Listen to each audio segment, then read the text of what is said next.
Could you play the video, please?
Hindustan Institute of Maritime Training.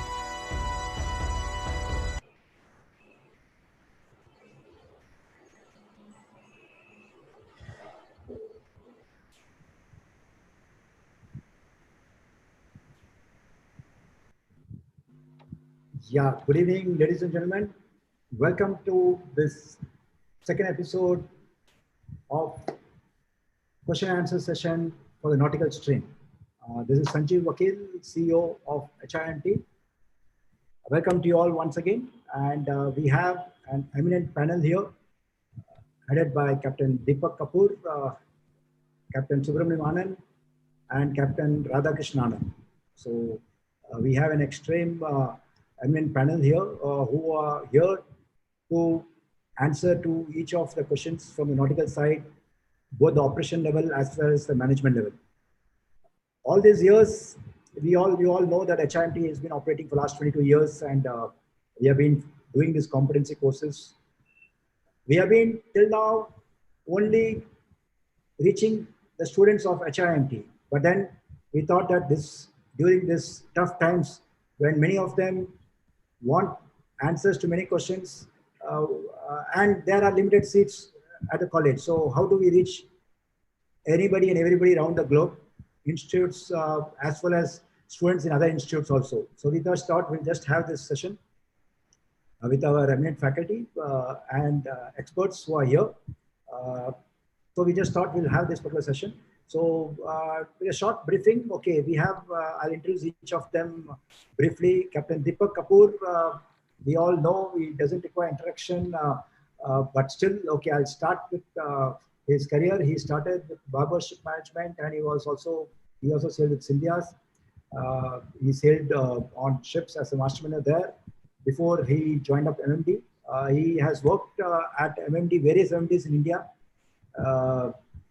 right from MMD Vizag, MMD Tuticorin, MMD Kandla, Goa, and Mumbai, and above all Chennai.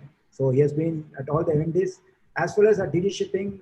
He has been involved as a nautical advisor, deputy nautical advisor. He has been there. His role was not only examination, but also he's also instrumental in making frequent participation. He has also done in the oil pollution claims on behalf of DD Shipping. He also has been instrumental in having the approval for the medical examiners for the doctors. And till now, he has taken over close to 40,000-50,000 orals at MMD.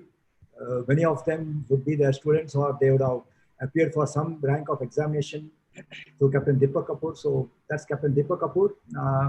We also have Captain Anand Radhakrishnan, who is the principal of HIMT. He also has been with HIMT for over 14 years now. He's been handling all the competency courses right from the master's mates, second mates, and he's the principal and of HIMT Title Park. We also have Captain Anand Subramaniam, one of the new entrant. I'll say not new, he's become old now because 2 years that he's been with HIMT, and but quite active. But youngest masterman, I would say, in terms of having sailed or having been sailing. So we all are anchored, we are been ashore for long, but then Captain Anand Subramaniam has just joined about on July 2 years back. He was with Barber Ship Management again for last, he was, say, one company he has sailed forever, for totally in his whole career, and he has grown up there. So he also is the vice principal of HIMT College. So he's also here with us. So the whole idea of this particular event is we would like each of you to post your questions on the nautical stream, whatever you have on the chat mode on your YouTube, and we'll pick up questions one after other. As many questions we can, we'll answer it in short. So don't ask for description of the whole subject, or don't ask a complete maritime law where we have to give it sections. So we certainly, our intention is to reach as many questions we could answer in the shortest time. The time which we planned was 20 minutes, and last time people did tell us make it half an hour. Okay, we are starting with the program half an hour, but then We don't have any airtime advertisers today who are going to say after half an hour stop. So we will give a leeway and we will extend the session if required for some more time. So I'll just hand over directly to Captain Subramaniam Anand right now to take up the question and then give it across to whoever, to the panelist, esteemed panelist, Captain Deepak Kapoor and Captain Radhakrishna. So over to you, Captain Subramaniam. Thank you. Thank you very much, sir. Thank you very much. And thank you very much to all the participants who sent the chats so far. Thank you very much to them, because with your participation only we can take this forward. All right, let's start with the questions in the chat, in the YouTube chat. The first question is regarding, is from Vijay 777. Vijay, thank you very much for your question. He asks, good day, sir. When will the true vector and the relative vector be the same? Captain Anand, can you take up this question? When will the true vector and the relative vector be the same? Right. As far as any target is concerned, the difference between true and relative vectors are occurring mainly because of the approach with each other. This I'm assuming that you're going to asking me about what you see on your radar. So in what case will true and relative vector be the same? That is only possible if both are either proceeding in the same direction and same speed. That is when you will have both of them having the same relative vector. Is that the answer to the question, yeah. Captain? Yeah.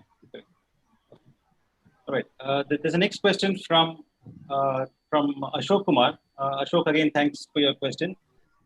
He says, sir, good afternoon. Please elaborate us on the abort point and the point of no return. From the passage plan angle, abort point and the point of no return. I will also request, if you don't mind, to also put the level of the candidate, whether he is expecting answer from an operational level part of it or the management level of part of it, because the depth of answer could depend on what competency or exams you are going for. So that's just an observation. Henceforth, you could do that. Thank you. All right. Yeah. Captain Deepak Kapoor, sir, can you take up this question, sir? Please elaborate us on the abort point and the point of no return. First of all, doesn't matter whether you're at the operational level or at management level or at support level, because these three categories, they are part of bridge team management, bridge resource management. Since it is a requirement under Regulation 34 of SOLAS Chapter 5, Safety of Navigation, a passage plan and voyage planning is a mandatory requirement. It's a very important thing. The full requirement is given in Regulation 34. Now, please remember, safety of navigation is applicable to all types of ships. I'm purposely elaborating the answer. And one of the requirements, the key elements that must go into the passage plan is given in Regulation 34 of Chapter 5, Safety of Navigation. If you want detailed passage planning, it is IMO Resolution 986, 22 or 23, I'm sorry, I think it is, 21. You can see how the passage planning is done, which is starting with appraisal, planning, monitoring, and controlling and monitoring. This is a part of appraisal and execution also. See, the passage plan objective is to take a ship in a loaded condition or in ballast condition from departure port to the destination port. In the transit or en route, you are likely to meet the perils of the sea. That means the dangers. So sometimes what happens, the dangers, your path are coming in the dangers, either you are not aware of it, or situation go beyond the control of bridge team, which is comprising of the master, watchkeeping officer, AB, and the level depends on the watch keeping schedule, depending where you are trading. So abort points are the point where you decide that that particular action which is required as per the watch keeping requirement under STCW chapter 8 watch keeping, whether it is under pilotage, whether in the coastal waters, whether in high seas, whether in restricted visibility.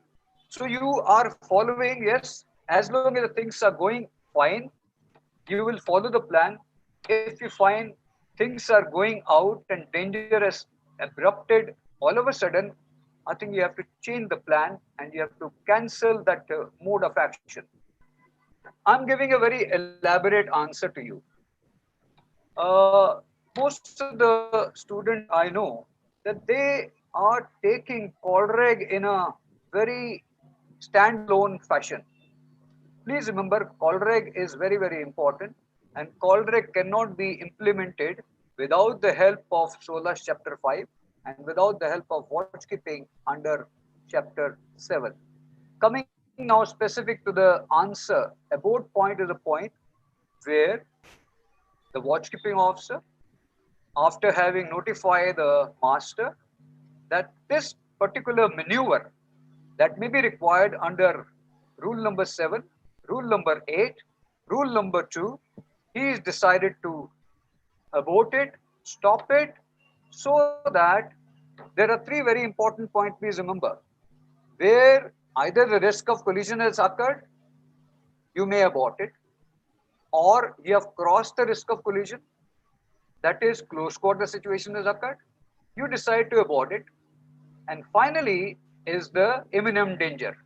So your call decides, and that is based on rule number 8, early substantial action in time. So I think I covered the entire part in all perspective, and I'm sure you must have got the answer in a holistic manner. Yeah, thank you very much, sir. Thank you. Then there's one more question from Tirumalar Kannan. Again, thank you very much, Tirumalar Kannan. The question is, what is Scantling draft and why is it used? And it has come with the management level. So probably I can take that question. See, when a ship is built, when the architects, naval architects build the ship, when the owners give the specifications for a particular ships to be built, there are a couple of design calculations which are done. The ship has got a particular design draft, as we call it. That means approximately what level of draft the ship is foreseen to be carrying, the weight the ship's hull is supposed to be carrying, and also the ship structure itself can withstand up to a particular draft. The draft for which the ship's structures can safely take, that much is called as a scantling draft. Whereas the design draft actually decides, the actual draft of the ship basically decides on the load line conventions and what kind of ship it is, how much of opening it has got, whether it's got the bulwarks and all that stuff. So the scantling draft is the maximum draft to which it can go. That is a maximum load bearing draft of that particular structure of the ship. And it is mainly used, as a master, if I want to know what is the difference between the scantling draft and the design draft, I know exactly, okay, how much of leeway we have got on board, basically the stresses and all, how much in bad weather, how much you can, how much of force, the kind of a reserve force what you have to withstand the flexing of the ships in various conditions. That's the details of scantling draft. Captain Anand, you want to add? Yes. Yes. See, remember, the limitations put on your ship based on load lines is based on the minimum required reserve buoyancy for your vessel, whereas scantling draft is related to strength. So it is going to be very obvious that the scantling draft is always much higher than your load line draft because that is based on strength, whereas the load line limitation, which gives you that this is what you can load depending on your reserve buoyancy, is taken into account after keeping a factor of safety as far as your ship design is concerned. That's it. Thank you. Okay. All right. Thank you very much, Captain Alan. Tirumalar Kannan again has asked one more question, again to management level. why is correction applied to shearing force in lodicators? Shearing force in lodicators. Question from Thirumalai. Captain Deepak Kapoor, can you take that question? Yeah.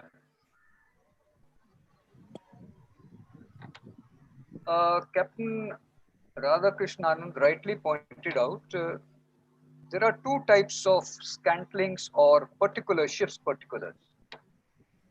One is for particulars, those are used for operation purposes, and other particulars are which are used for the calculation of structural strength. Now, it's very, very important. The structural strength parameter is common in three very important mandatory laws. SOLAS, structural strength is required. Based on that, a cargo ship safety construction certificate is issued by the concerned authorities on behalf of the flag state. Load line. Load line is very, very important. It is based on structural strength. Structural strength again means the box girder, the entire structural, I would say the frames or other very important structural elements, they are strong enough to undertake the voyage for the intended draft. And that's what we are talking about, the scantling draft. So those draft are at the time of design, but as and when with the operation of the vessel, there is a gradual wear and tear. So this we call it as a tolerance limit of the entire structure. Captain Anand, both, and Captain Subramaniam rightly pointed out, with the operation, the scantling start reducing. So therefore, there are two very, very important forces which a vessel is subjected to. And especially this is very, very important for a vessels more than 150 meter in length. You would see in load line convention, and you will see chapter 12 in bulk carriers. They have a reference of damage stability for 150 meters and above and 225 meters and above in load line convention. So therefore, the shear, one is bending moment and shear force. They keep on changing with the passage of time, the kind of forces that a vessel is subjected to. A lodicator, please remember, it is designed at the time of construction. And when a load line survey is done, a class survey is done, they must come and verify how much is the reduction or actual, which are figures in operation which are calculated, and how much is the gap which is taking place on the lodicator.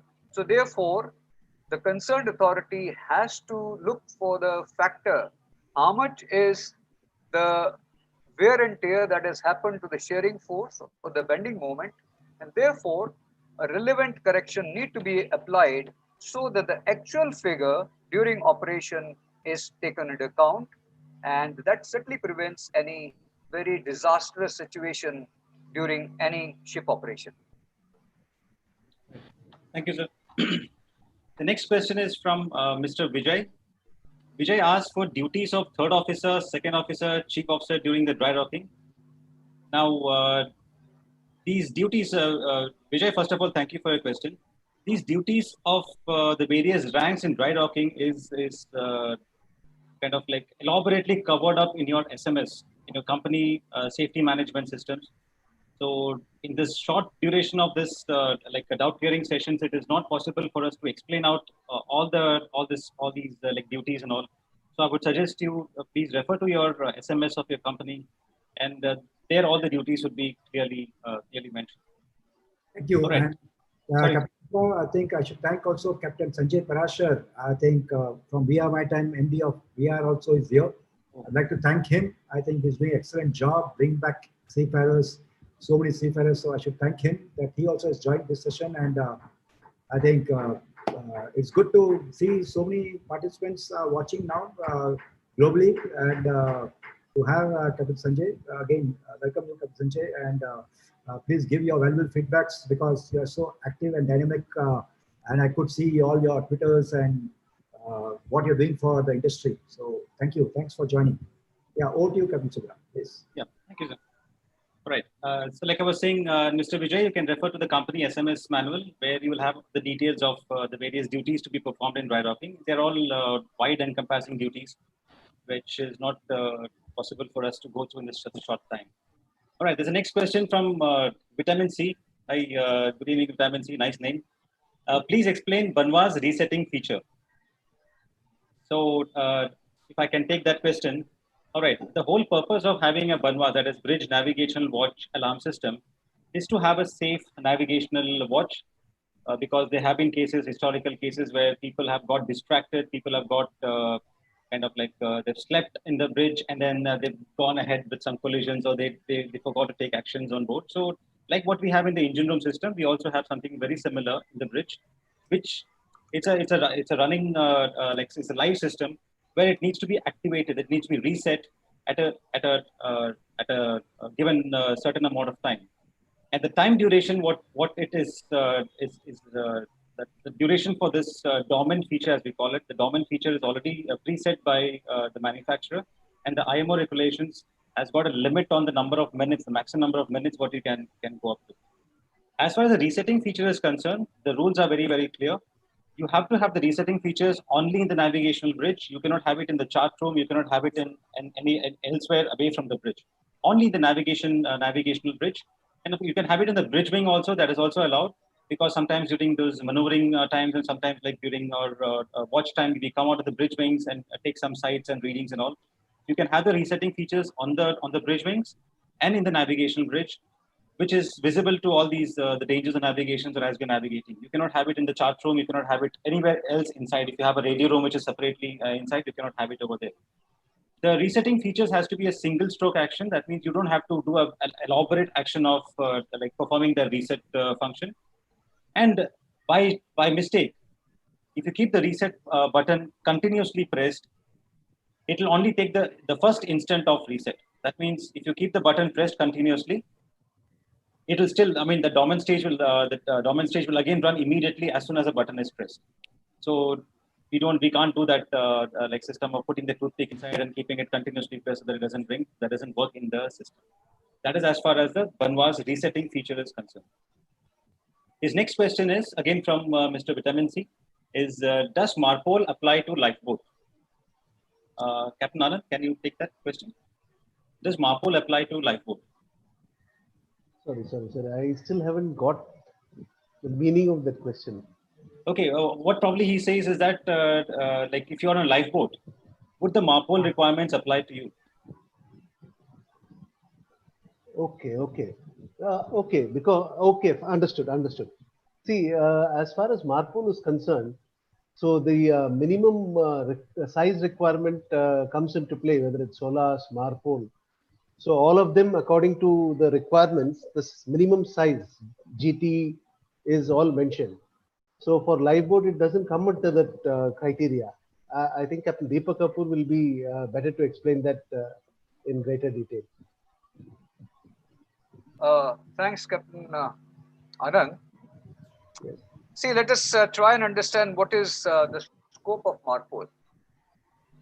Captain Anand rightly stated that what he is talking about the convention size which is mentioned in the Marpol, which is 150 GT for a tanker and 400 GT for ships other than tanker.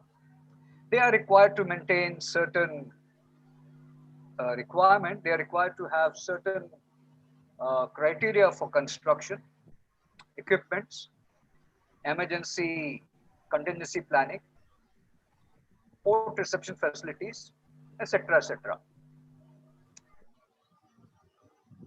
Marpol is dealing with 6 sources of pollution: NX1 oil, NX2 NLS, NX3 hazardous substances in package form, NX4 sewage, NX5 is garbage, NX6 is air.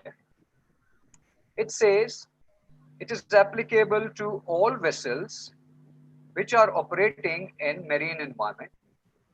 Marpol is dealing with operational and accidental discharges. Vessel and boat is a different thing. A lifeboat is a specific requirement for saving lives. It doesn't have adequate amount of NLS. It has no NLS. It has no oil as such, a very meager quantity. And the lifeboats is a part of either it is convention size Marpol ships or below convention size Marpol ships. So therefore, any release that may take place from lifeboat, it is be as part of exceptions. So when do you use lifeboats? Lifeboats are used in case of rescuing purposes, or you abandon ship. So any accidental discharge that is take place for safety of life, safety of persons, property, are exempted from the compliance of Marpol. So therefore, Marpol provisions are not applicable to lifeboats and other rescue-related crafts which are part of the compliant ships. All right. Thank you very much, sir. The next question is from Mani. Again, thank you for your question, Mani. The rules does not apply for RAM and NUC. Mani, you need to clarify that that particular statement. I still do not understand the question. I'll jump to the next question from Jobin George. Yeah, thanks, Jobin, for the question. What is the difference between SOG and SOW? That's speed over ground and speed over water. Captain Anand, can you take Yeah, yes. See, in simple words, the speed made by your engine power and the course or the heading made by your gyro, I mean the true course steered by your vessel. These are speed through water and speed course over water. Whereas when the effects of the seas are added to your vessel, the net resultant becomes speed through ground, speed over ground. So if, for example, if you take a vessel which is just adrift with some kind of a current prevailing, so because the engine of the vessel is idle, that means it's not operating, the ship is not making good any course or speed as far as I mean speed through water or speed through ground is concerned. So speed through water will be 0. But because it is being drifted by the current, the net movement over the ground is what we call speed over ground. Or in other words, at this particular junction, whatever is the movement made by the ship is purely due to the external circumstance. And this is what is going to be called the speed over ground. So two things here. When we talk about speed through water, we are only talking about what is made by the ship. That means purely based on ship's engine as well as the course steered based on your gyro or true course after applying for the error. Whereas the net effect, after taking into account all the other factors, what you are going to finally end up doing, that is what is over ground. I think, does that clarify that? Yeah, okay. All right, thank you very much, Captain Anand. All right, the next question is from Pawan Sharma. Thanks, Pawan, for the question. The question is, please explain the datum shift. So if I might take that question. Pawan, the question is, I mean, regarding the datum shift. That means you're talking about the positions. That means we're talking about something like WGS 84, which is obtained from the GPS. And there are so many other datums on the chart. So if you are going to get a position from WGS 84, and if you compare the positions using any other horizontal datum, that is could be Everest, which is used in the Indian subcontinent. It could be the ordnance, the datum which is used in UK and all, or it could be also any one of those North American datums or anything. Now, each datum is corresponding to the curvature of the Earth at a particular place. That means the curvature of the Earth in the Indian subcontinent is different from the curvature of the Earth in the Europe or different from this North American data. So when we have a position from the, let's say WGS 84, the GPS derived position. The GPS derived position is calculating, is going to calculate our latitude, longitude on the surface of the Earth using the geoid, that is what is programmed on based on WGS 84 geoid. Now, if you're going to put that position on a chart, which is on, let's say, on an Indian datum, that is Everest, or maybe like North American datum in that particular place, we may get some shift in the positions, and that shift in the positions because of change of datum is what is called as a datum shift.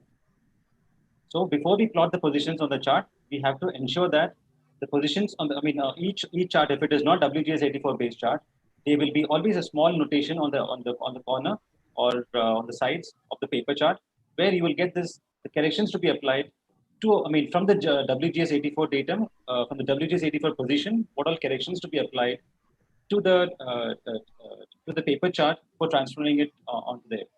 So that is what is meant by datum shift. All right. The next question is from Gopi Kannan. Mr. Gopi Kannan is asking, is it mandatory to have anti-exposure suit on board? Captain Deepak Kapoor, can you take that question, sir? It is. Yes. Is it mandatory to have anti-exposure suit on board? See, Mr. Kannan, you have to look at SOLAS Chapter 3 with regard to the requirements. And if you require the detail, which is given in LSA code, which is amended from time to time. As far as the key survival appliances are concerned, there are two. One is immersion suits, another is anti-exposure suits. Immersion suits are required in the cold region, which are 6 in number, if I remember. They are required to be carried to the rescue boats. Anti-exposure suits are required in the tropical areas. So if your vessel is operating in tropical waters, SOLAS Chapter 3 clearly states that there is no need to have immersion suit. Instead, you should have anti-exposure suits. So these are the suits which are required to be placed while the vessel is in tropical areas, and immersion suits are required when the vessel is in higher latitudes, temperate areas, where the issue of hypothermia exists, and the crew member is likely to be affected and die because of this. And if you want, you can go full details, the definitions, the requirements, etc. in the LSA code, Chapter 3. And we have, Indian government has developed Merchant Shipping Life-Saving Appliances Rule, 1981, 1995, and I believe that the 1995 rules are also being revised. So far, they have not taken any action.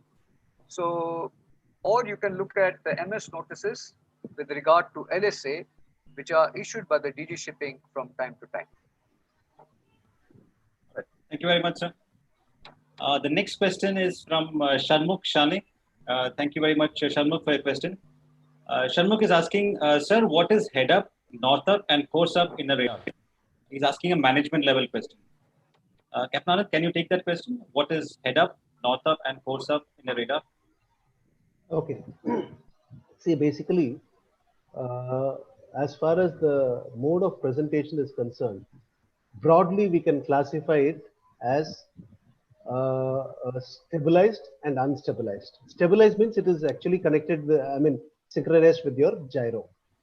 Unstabilized means even if your gyro input is not there, its gyro has failed or the input is not available, you can still have a mode of display which is good enough for you to take actions. So when you have an unstabilized motion, that is what we call head up motion. Everything what appears on your screen is all only relative. But in spite of that, please remember the CPA and TCPA, what you're getting on your radar, they are not affected at all. You'll still be getting the correct CPA as well as TCPA. Just because you are having an unstabilized motion doesn't mean that it is inferior as far as CPA and TCPA is concerned. Whereas in the case of stabilized motion, we have two basic types. One is north up, other one is course up. Now, course up is something like you can say intermediate between head up and north up. You want a display whereby your heading coincides with the north of your radar screen, so that you get a view as if you see from the bridge. That is the biggest advantage of head up mode, whereas the disadvantage, it is not stabilized.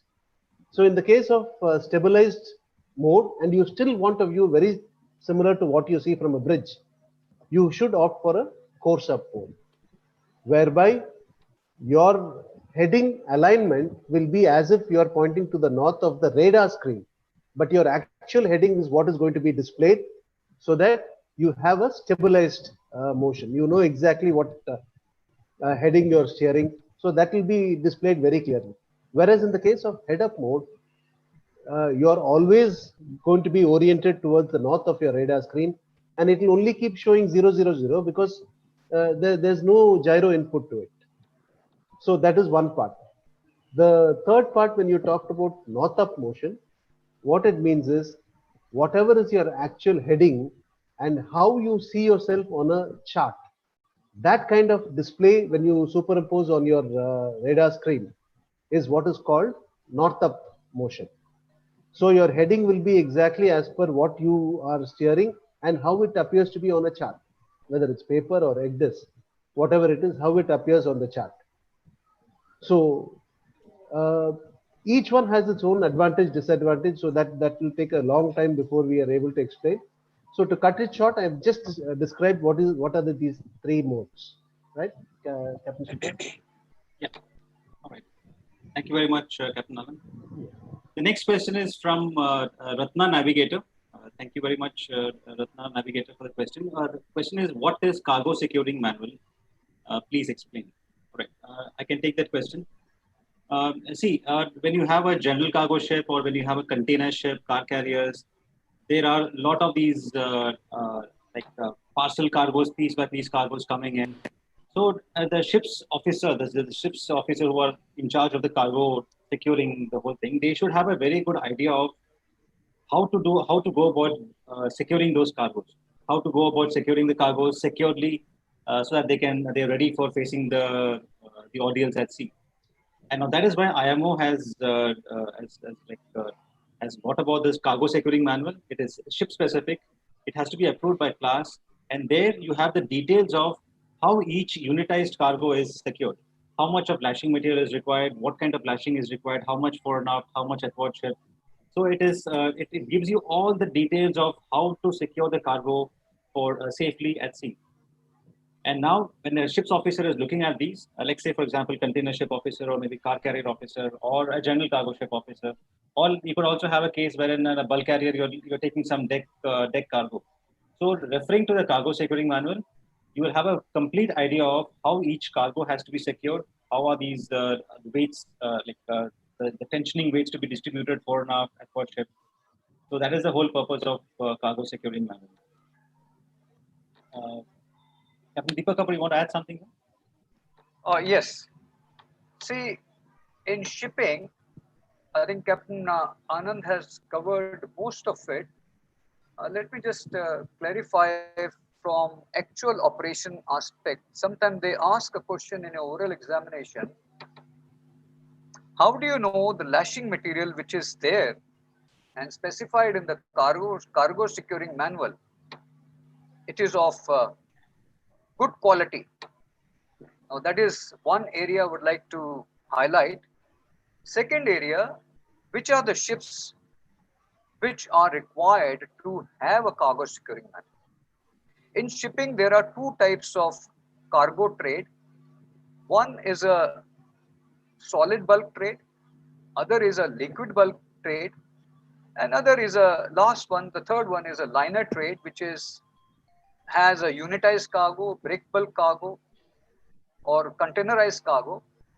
So where you have a cargo or a goods carried in package form, you must have a cargo securing manual, which is a mandatory requirement as per SOLAS chapter 6.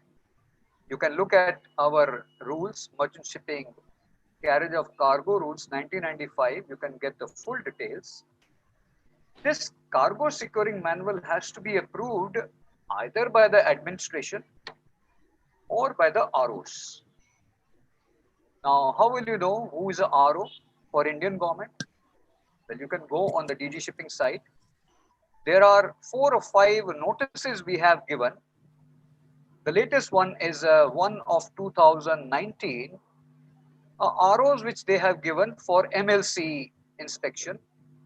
You want cargo securing manual? There's a notice given in 7 of 2007, 8 of 2008, and I think 5 of 2011. You will see which are the ROs. They have been authorized to have the cargo securing manual approved by the ROs. 2 more things, please remember. If you are working on a timber carrier and loading timber on deck, the timber code itself has a full requirement for cargo securing. That can also go into the securing of the cargo. If you're working on container ships, you will have additional requirement for container storage and securing. And please remember, the list of equipments or the lashing gear which is required has to be totally spelled out in the cargo securing manual. How much you'll get the full details, what are the functional requirements. Since the time is short, I think I'll guide you where to look for the answer.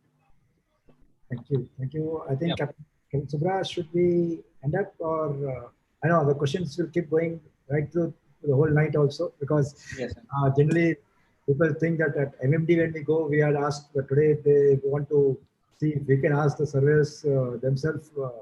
So the questions will keep going, but then let's keep the life on. They will continue this every week. We are intending to have this. So if it's okay to each of you, respecting Captain Kapoor, Captain Anand Subramaniam, and Captain Radhakrishnan, it's okay, or you have any last question?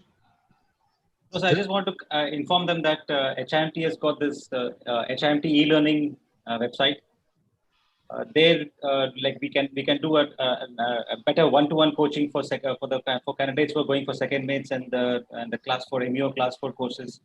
We have a lot of videos over there, a lot of explanations, and we'll also train you on how to approach the MMD orals, so that you're more confident and you can clear the MMD orals in a better, with a more confident outlook. So please do visit. It is there in the YouTube chat. If you go down, you'll get that the link, www.himtelearning.com, and you can make use of those facilities also. Captain Anand, let me just quickly respond to 2 questions in 2 minutes. Sure, sure. Those are very, very complicated. Mainak is there. Does rule number 2B allows us to depart from rules in case of special circumstances and immediate danger? It's a very important rule. Please remember, Mainak. Rule number 2 has 6 or 7 conditions. Don't you think you have forgotten rule number 2A? 2A is very important, which is you comply with all the rules first, number 1. Second is ordinary practice of seamen. Third is limitation of the vessels. Special circumstances could be anything. And in B part, you see limitations, navigational hazards, and imminent danger. Now, I will just clarify immediate danger, risk of collision, and close quarter. Please refer to rule number 7. Rule number 8, you will get the answer. So 2 number is it's a warning signal. You fall back only having complied with all other rules. Coming to Sachin G. Well, what is dispensation? When do we take dispensation for the flag? Please remember, dispensation is given either, it's always given by the flag, and it is given for a non-compliance with single item in exigencies of service. Dispensation in case of one master falling sick, he has to be replaced. That will be under STCW. Please look at, I think, Regulation 9 or Article 9, just go through that. You'll get the full requirement. Well, exemption is for total compliance to get a certificate. Exemption is again granted by the flag. So dispensation is for an individual item. Exemption is for the entire voyage, and which will be affecting the validity of certain mandatory or statutory certificate. And validity of exemption is same as the relevant certificate, where dispensation never exceeds more than 6 months. Please refer to that. I think I'm through with that. There's so many of them I can answer, but time is short, as Vakil sir rightly pointed out. Thank you, sir. Thanks for the passion with which I think you answered each question, each of you. And really, I think Captain Deepak Kapoor is such a senior personality who has been so patient in even listening to questions. I've been getting feedbacks from the students. In fact, not from India, even abroad. I was just speaking to somebody, and then whom you passed and whom you examined. I think the patience with which you do, I think that really speaks in volumes.